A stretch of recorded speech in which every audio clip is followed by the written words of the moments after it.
Cześć, dzisiaj Wam pokażę, jak zrobić wzór bezszwowy. A czym w sumie taki wzór bezszwowy jest? No to jest wzór, który się łączy ze sobą bez widocznych krawędzi. Po angielsku się to sensowniej nazywa, to jest seamless pattern, no a po polsku jest to po prostu wzór bezszwowy. A może jest trochę w tym sensu, no ale mniejsza o większość. Takie wzory wyglądają całkiem nieźle na tekstyliach czy na obudowach do telefonu, poduszkach i tego typu historiach. Na koszulkach może niekoniecznie, a szczególnie nie na tych koszulkach, które można wrzucać na Amazona, bo na Redbubble są koszulki, które są zadrukowane całe i tam to wygląda naprawdę fajnie. Według mnie takie wzory lepiej jest robić od początku do końca z myślą o tym, żeby to coś było wzorem bezszwowym, a nie po prostu, wiecie, powielić jakiś jeden centralny element, czy to zaraz każdy obok siebie, czy na mijankę, bo to nie wygląda za dobrze w mojej opinii. Zrobimy sobie, tu ostatnio jajka kupiłem i na tych jajkach jest tego typu kura i użyjemy sobie tej kury jako naszej bazy do wzoru bezszwowego. Odtworzę ją w Inkscape'ie, a później pokażę Wam, jak z takiego jednego kurczaka, że możecie użyć czegokolwiek innego, nie zmuszam Was, żeby to była kura, ale fajnie by było. Użyjemy sobie tego kurczaka do stworzenia wzoru bezszwowego. To chodźmy do Inkscape'a, zobaczmy, co tam się dzieje ciekawego. Dobrze, na początek chwila technikaliów. Żeby wzór był bezszwowy, to będziemy musieli go trochę ręcznie poprzestawiać. No, nie będziemy tego robić myszką, bo w żaden sposób nie trafimy idealnie, tak żeby się wszystko schodziło ze sobą, więc będziemy musieli trochę pogrzebać w ustawieniach Inkscape'a. Jakie są to ustawienia? Ano pójście sobie do Edit i do Preferences. Tutaj będziemy musieli zmienić zachowanie no, behavior steps, czyli o ile pikseli w tym przypadku będzie nam się, zmieni nam położenie jakiś element, który będzie obecnie zaznaczony.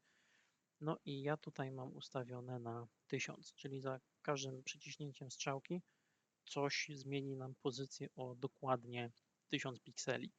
I to jest kluczowe tutaj, żeby nam w ogóle to zadziałało. Nie? Także jak już tutaj sobie ustawicie, to technikalia będą w większości ogarnięte.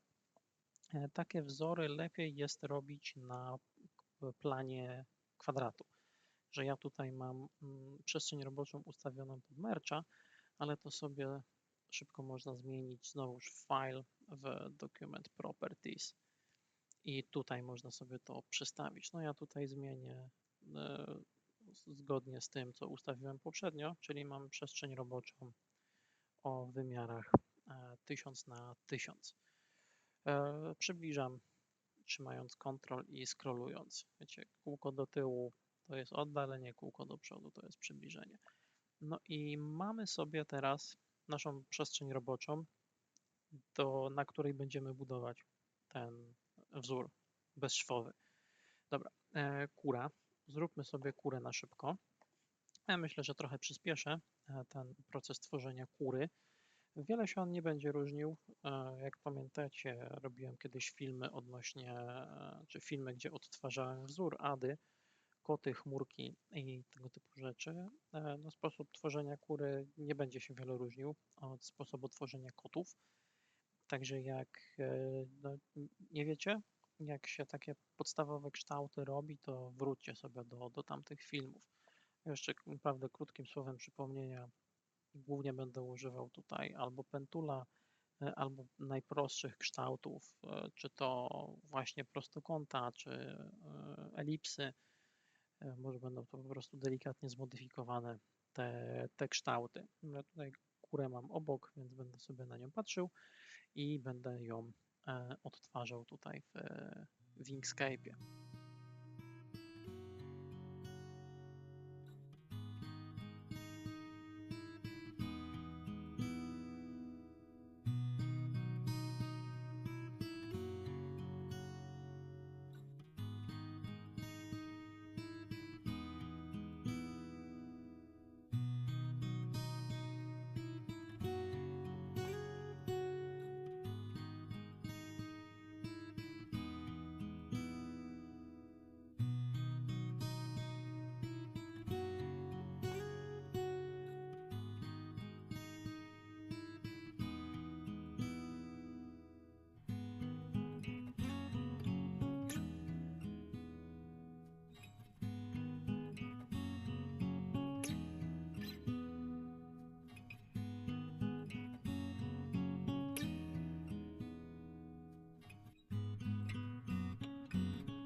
mamy jako taką odtworzoną naszą kurę. Może wyszło to trochę gorzej niż na obrazku, no ale jest jak jest i nie jest za dobrze, więc na tym sobie będziemy pracować. Co do wzoru. No zobaczcie, jest sobie teraz jeden element centralny, nie? No, póki co za wiele się to nie różni od wszystkich innych rzeczy, które żeście gdzieś tam pewnie widzieli. Natomiast jak pamiętacie, bo ustawialiśmy sobie skok, w sensie przy kliknięciu którejkolwiek strzałki, widzicie, kura czy jakikolwiek inny obiekt zmienia nam swoje położenie dokładnie o 1000 pikseli. No i prostokąt naszej przestrzeni roboczej też ma 1000 pikseli i sobie to tutaj wykorzystamy. Teraz jak zmienić tego jednego centralnego kurczaka na wzór bezszwowy? Ano bardzo prosto. Tak jak kurczaczki, trzeba sobie poduplikować. Ile razy? No zobaczymy, ile to wyjdzie. No, wszystko kwestia tego, jak to będzie wyglądać. Przy każdym wzorze będzie to wyglądało trochę inaczej. Będziecie sobie musieli dostosować to, co robicie do waszego elementu, do waszego wzoru ogólnie.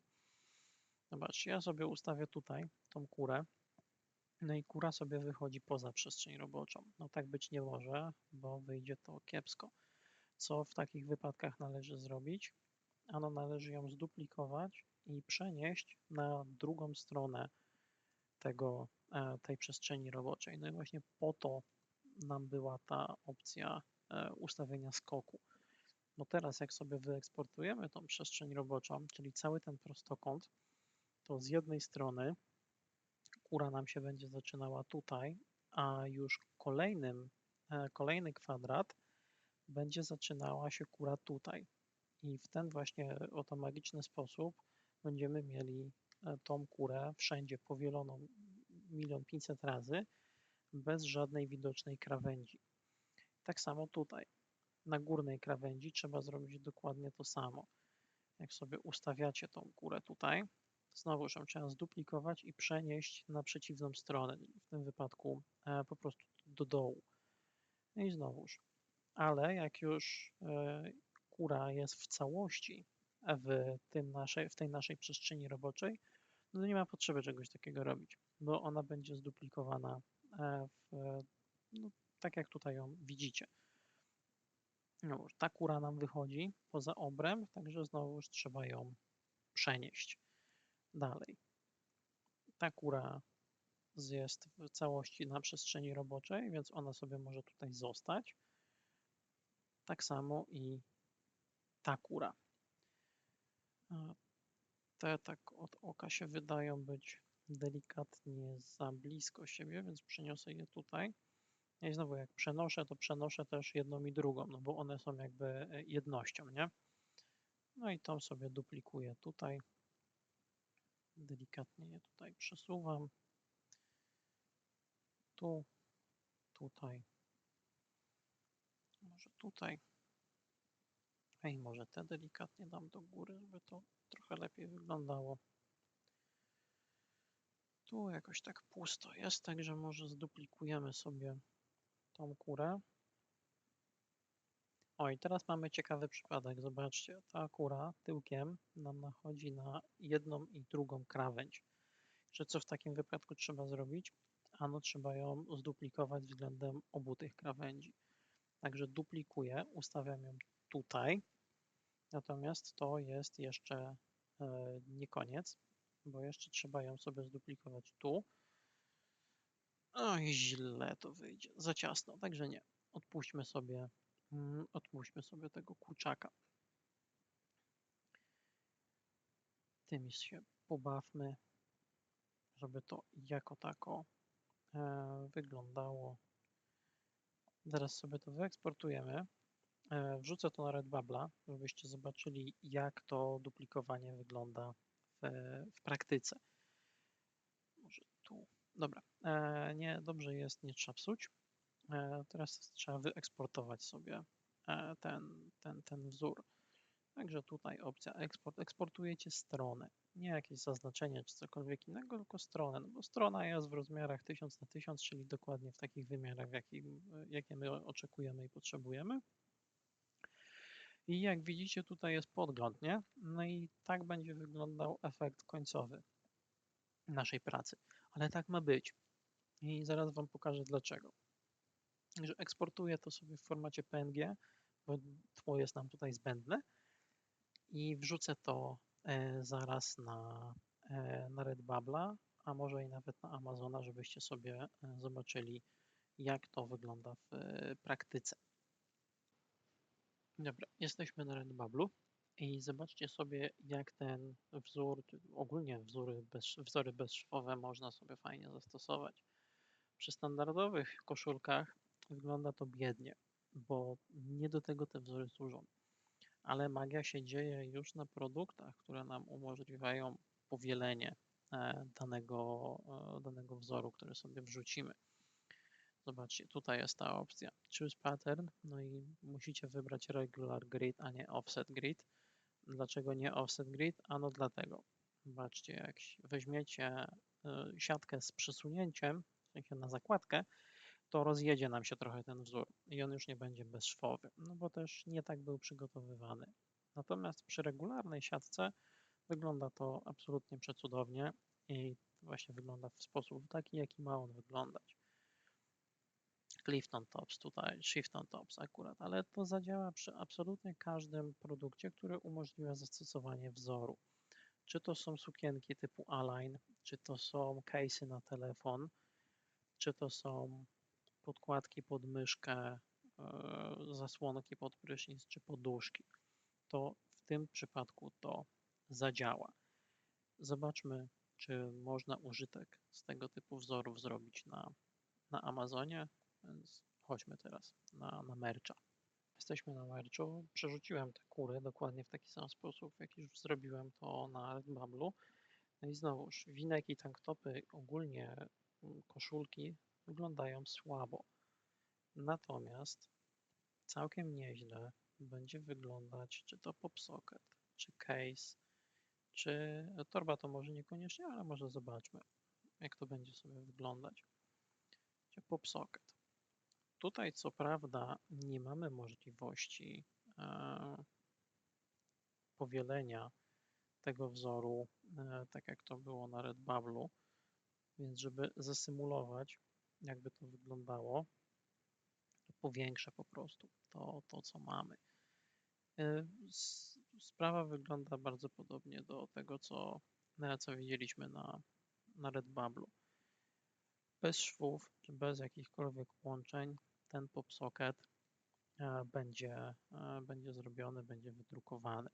Tutaj może trzeba by było ręcznie po prostu zrobić większy trochę plik, w sensie w pliku powielić ten wzór i dopiero wtedy wrzucić na PopSocket. Wtedy wyglądałoby to sporo lepiej. Tak samo warto by było zrobić z case'em na iPhone'a. Zobaczcie, na podglądzie to całkiem nieźle wygląda. Taka delikatna prezentacja tego,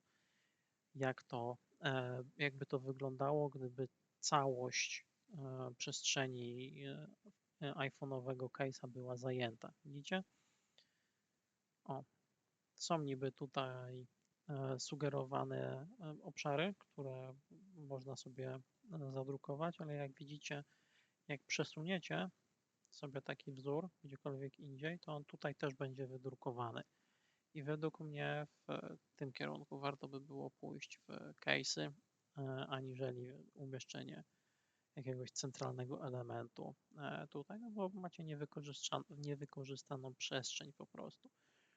Tak samo tutaj w case'ie czy na torbie też możecie ten dany wzór przeciągnąć od jednej krawędzi do drugiej i będzie wyglądało to sporo lepiej niż taki element centralny.